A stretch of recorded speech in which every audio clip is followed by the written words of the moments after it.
Hello guys, in today's video I will be showing you how to fix Fitbit keep stopping problem. So the answer is easy. Just go to the settings and then scroll down to the app section and then go to the search and search Fitbit and then go to the storage, and here you will find this clear cache option. Click on it.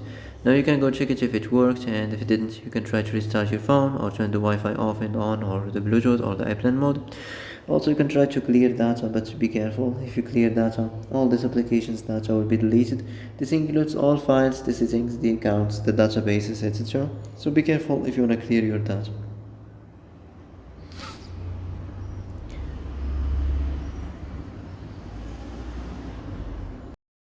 And that's it for today's video. I hope this is the answer you've been looking for. If you like this video, don't forget to like and subscribe, and see you in the next video. Thanks for watching.